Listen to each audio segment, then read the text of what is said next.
BJP అధిష్టానం అఫీషియల్గా declare చేయకపోయినప్పటికీ cadre అంతా కూడా తెలంగాణ బీజేపీ చీఫ్ ఈటెల అనుకున్నారు. మీరు చెప్పిన దాంట్లో నిజం లేదు. రాకేష్ రెడ్డిని కూడా కావచ్చు, నా అభిమానులు కూడా చాలామంది అన్నారు. రాబోయేటువంటి రోజుల్లో బీసీ ముఖ్యమంత్రిగా కూడా అయ్యేటువంటి ఛాన్స్ ఉందని ఓపెన్గా చెప్పిన సందర్భంలో ఈటెల గ్యారంటీగా అవుతారని అనుకున్నారు. అంటే ఈటెల గారు ఒక్కరే ఉన్నారా బీసీ ఫేమ్లో ఉన్న నేత అతను ఒకటే కదా? ఫేమ్లో చాలామంది ఉన్నారు మా దాంట్లో. ఈటలని ఎట్టి పరిస్థితుల్లో తెలంగాణ బీజేపీ చీఫ్ కానివ్వకుండా చూసింది Bandi Sanjay. What is wrong? సౌమ్యుడైన పివి నరసింహరావు ప్రధానమంత్రి అయినప్పుడు సౌమ్యుడైన నాయకులు ఎందుకు కాకూడదండి? బండి సంజయ్ మార్పు దేనికి సంకేతం? ఎవరు చెప్తే మార్చారు, లేకపోతే పార్టీ తీసుకున్న తప్పుడు నిర్ణయం? అసమర్థానికి అప్పుపుచ్చుకోవడానికి గతాన్ని వెతుకుతారు తప్ప ఈ రాజకీయాల గతం ఉండదు. కేసీఆర్ ల్యాబింగ్ వల్ల బండి సంజయ్ని మార్చాల్సి వచ్చిందా? ఈటెల నెగటివ్ క్యాంపెయినింగ్ వల్ల బండి సంజయ్ని తీసేశారా? కేసీఆర్ గురించో ఇంకొకరి గురించో ఈ పార్టీ మారదండి. ఇక 4 ఏళ్లలో చంద్రబాబు నాయుడు గారు లెగవడు, and by the same way Venkaiah Naidu ఇప్పటికే లేవకుండా పోయాడు. ఎందుకని చంద్రబాబు నాయుడు గారి మీద అంత పగ మీకు? వెంకయ్యనాయుడు ఛానల్ వెంకయ్యనాయుడు ఇంటికి లేకుంటాడు, చంద్రబాబు నాయుడు ఇంకా 4 ఏళ్ళు అయితే లేవాడు. తెలంగాణ ఎప్పటికుంటుంది. ఎందుకంటే కళాలని గలాలని ఎవడు దొక్కినా నాకు నచ్చదు. మహాన్యూస్పై దాడి చేసి కొన్ని మీడియా ఛానల్ దుష్ప్రచారం చేస్తున్నాయని చెప్తున్నటువంటి బీఆర్ఎస్ ఆంధ్ర తెలంగాణ మధ్య చిచ్చును రాజేస్తోంది అని అనుకోవచ్చా? అవును, వాళ్ళకి అదే పెట్టుబడి, ఆ సెంటిమెంటే పెట్టుబడి ఆ కుటుంబానికి. మీకో దండం, మీ పార్టీకో దండం. పార్టీకి రాజీనామా లేఖ ఇస్తూ వివాదాస్పద ఎమ్మెల్యే రాజాసింగ్ చేసినటువంటి వ్యాఖ్యలివి. పోతే పో, ఎవరికొచ్చిన నష్టం? పార్టీకి లాయల్గా ఉండే వాళ్లే ఉంటారు, ఉండి తీరుతారు. డైరెక్ట్గా ఇండైరెక్ట్గా బీజేపీ అధిష్టానం ఇచ్చినటువంటి warning.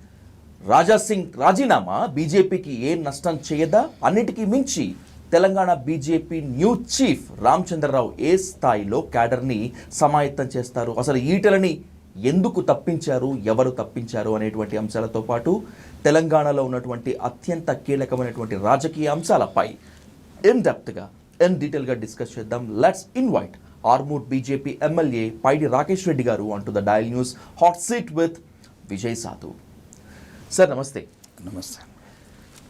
Coming to the straight point, మీరు అఫీషియల్గా డిక్లేర్ చేయకపోయినప్పటికీ, మీరు ఇన్ ద సెన్స్ బీజేపీ అధిష్టానం అఫీషియల్గా డిక్లేర్ చేయకపోయినప్పటికీ క్యాడర్ అంతా కూడా తెలంగాణ బీజేపీ చీఫ్ ఈటెల అనుకున్నారు. కట్ చేస్తే రామచంద్రరావు ఉన్నట్టుండి తెర మీదకి వచ్చారు, బాధ్యతలు స్వీకరించారు. ఎక్కడ తేడా జరిగింది, ఎందుకు తేడా జరిగింది? అంటే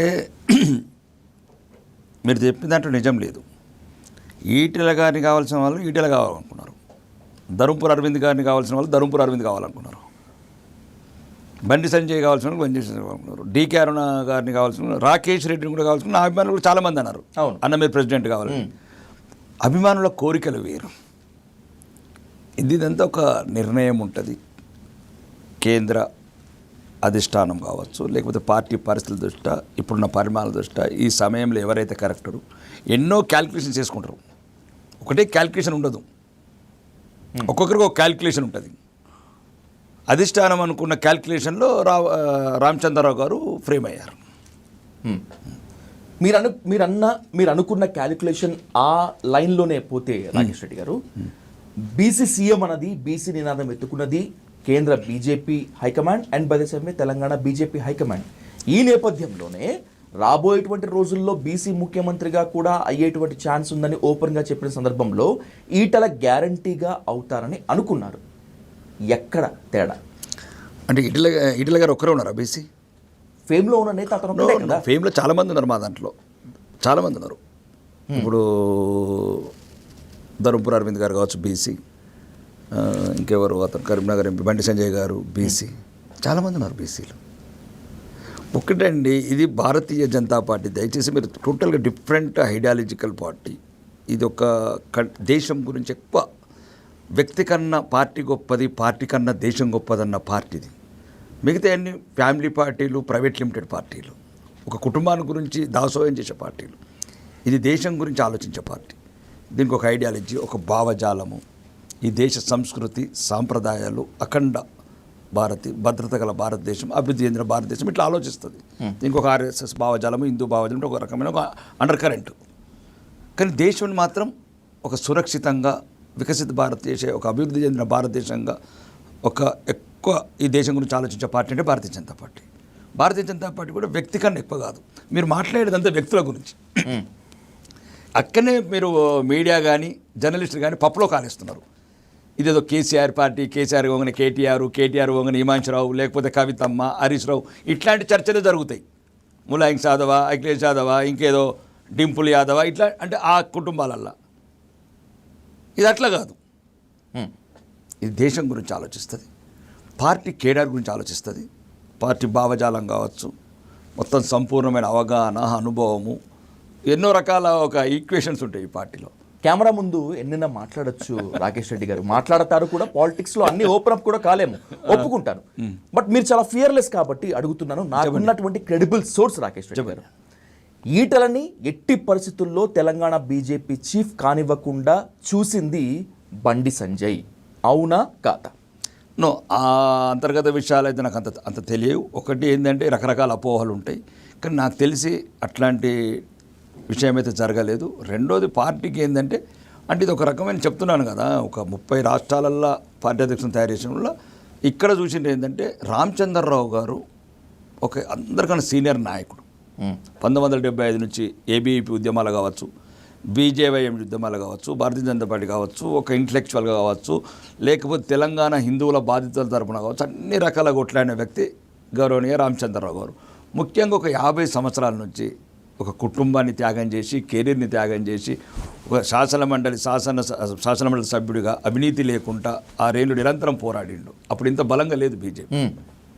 ఈరోజు మా కొత్త వాళ్ళ మంది వచ్చే బలమైంది వేరు. ఒకప్పుడు బలం లేనప్పుడు బరిగీసి గిరిగీసి కొట్లాడినోడు రామచంద్రరావు. అన్డౌటెడ్లీ రామచంద్రరావు గారి డెడికేషన్ విషయంలో, లాయల్టీ విషయంలో టువర్డ్స్ పార్టీ అసలు క్వశ్చన్ చేయాల్సిన అవసరమే లేదు.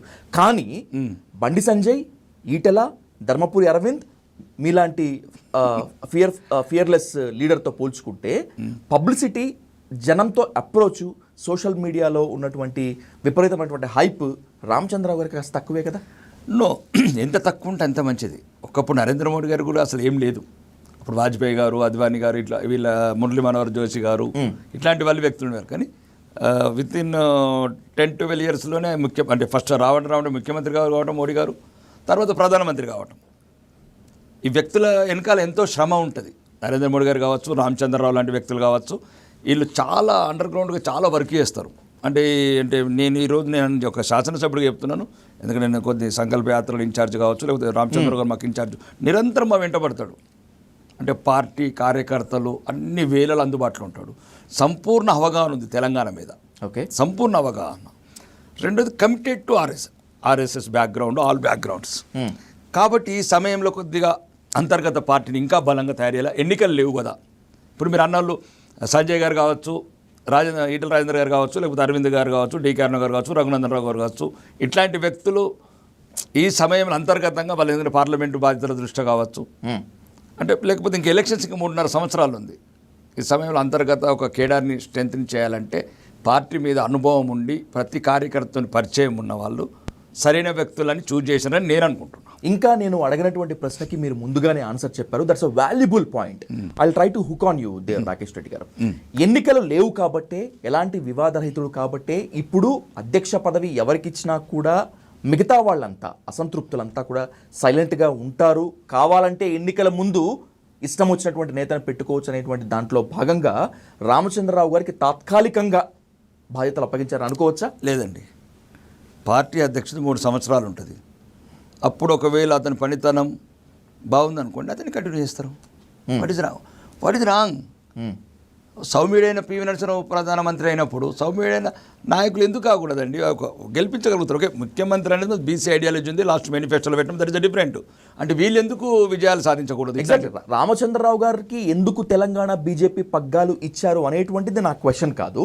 రామచంద్రరావు గారు అంటే సీనియర్, డెడికేటెడ్, లాయల్టీ ఉన్నటువంటి నేతకు అవకాశం ఇవ్వటం, బీజేపీ హైకమాండ్ గుర్తించడం ఖచ్చితంగా అభినందించాల్సిందే. కానీ బీజేపీ చీఫ్ రేస్లో ఇంతకుముందు రామచంద్రరావు గారు లేరు.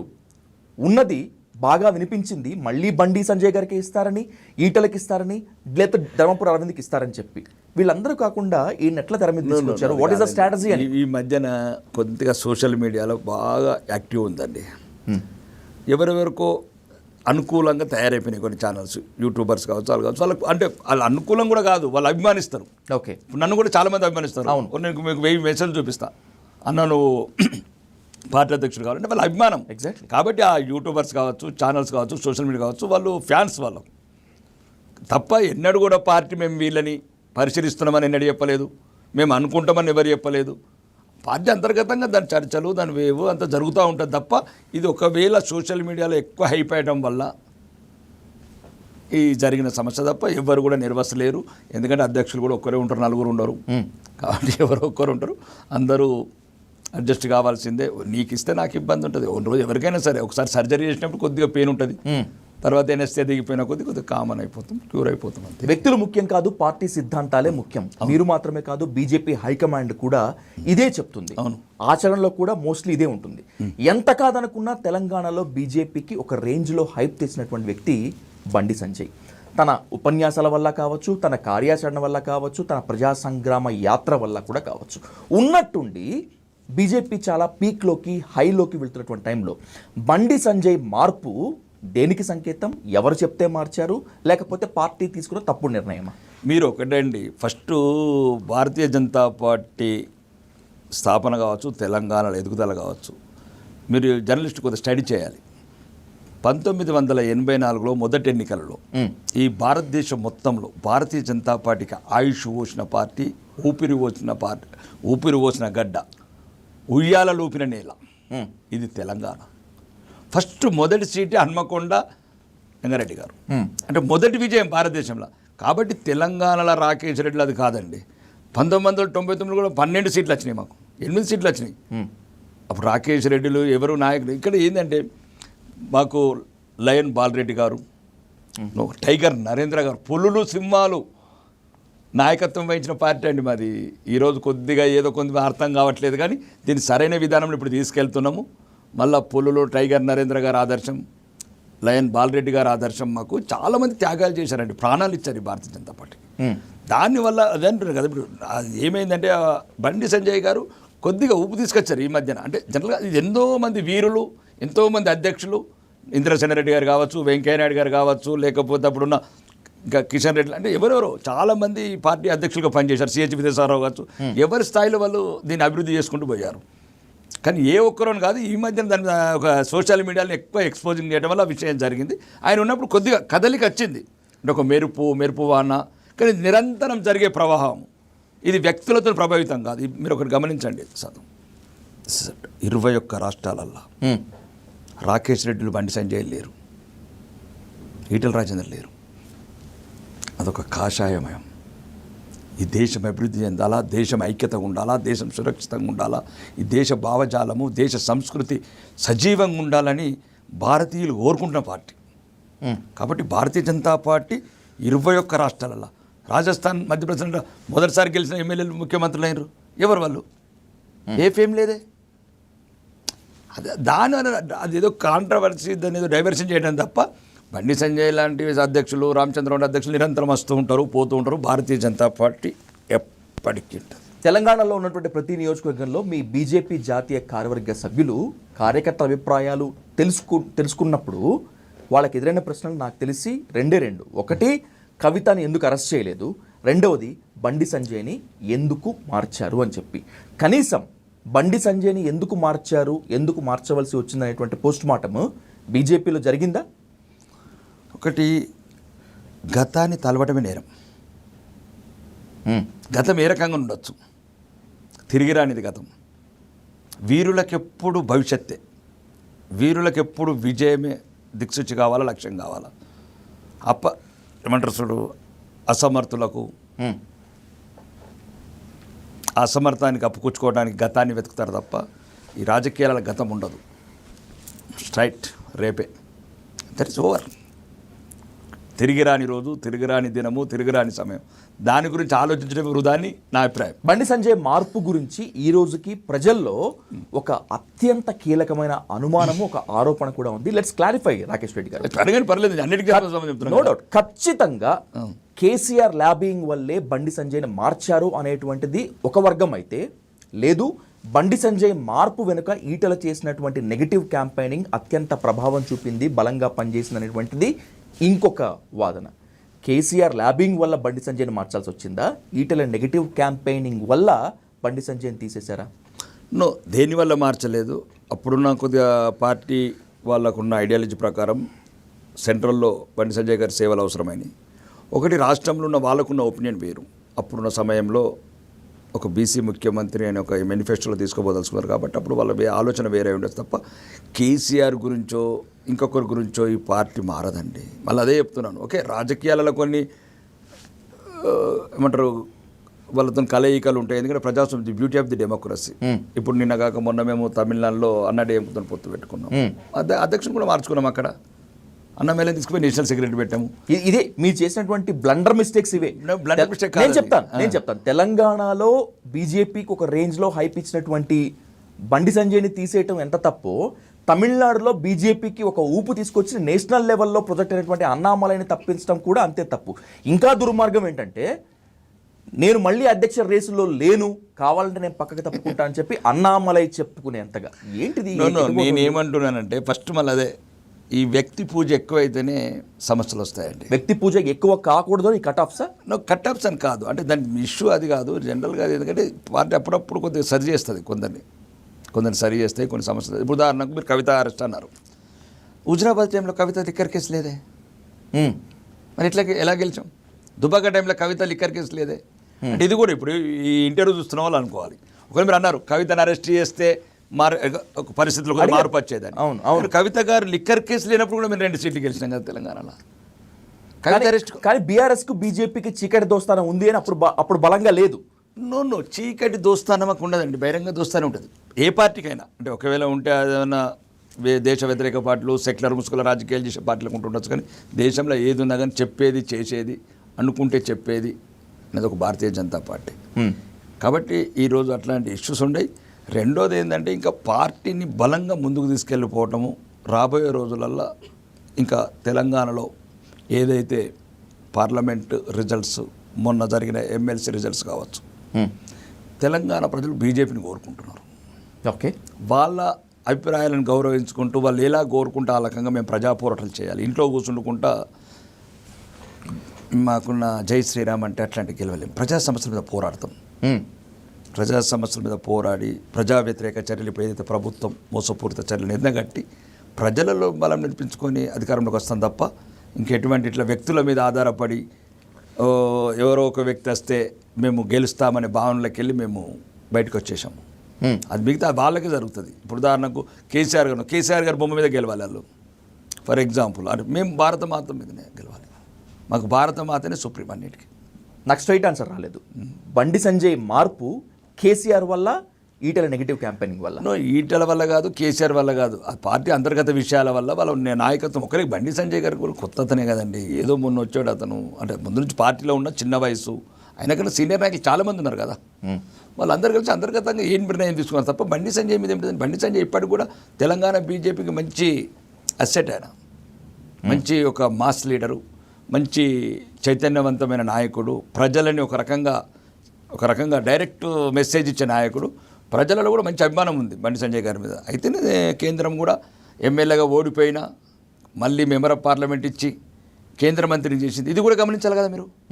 ఇప్పుడు ఒక నికాస్ అయిన ఒక హిందూ బిడ్డ, అంటే హిందూ భావజాలంతో ఒక పార్టీని ఒక రకంగా మీరు చెప్పిన ఈ రకంగా అగ్రెసివ్గా ముందుకు తీసుకెళ్ళాడు కాబట్టి ఆయనను ఎమ్మెల్యేగా ఓడిపోయినా మళ్ళీ పార్లమెంటు అభ్యర్థిగా డిక్లేర్ చేసి సెంట్రల్లో కేంద్ర మంత్రి ఇచ్చిండ్రంటే పార్టీ దృష్టిలో బండి సంజయ్ గారి క్రెడిబిలిటీ ఎంత ఉందో ఇది ఆలోచిస్తలేరు మీరు. ఎంతసేపు ఆ నెగిటివ్ పాయింట్సే పట్టుకుంటారు తప్ప అతనికి ఉన్న గౌరవము, అతనికి ఉన్న విలువ కేంద్ర ప్రభుత్వం దృష్టిలో కావచ్చు, గౌరవనీయ ప్రధాని నరేంద్ర మోడీ గారి దృష్టిలో కావచ్చు, డైరెక్ట్ అమిత్ షా గారి దగ్గర పెట్టారు. ఇంకా ఆ మంత్రి కూడా రాబోయే తెలంగాణ సార్వత్రిక ఎన్నికలకు ముందు తెలంగాణ బీజేపీ చీఫ్ మార్పు ఖచ్చితంగా ఉంటుంది. ఆ మార్పు బండి సంజయ్ నియామకంతో జరుగుతుంది అనేటువంటిది ఒక క్రెడిబుల్ సోర్స్ నాకు ఇచ్చినటువంటి ఇన్ఫో.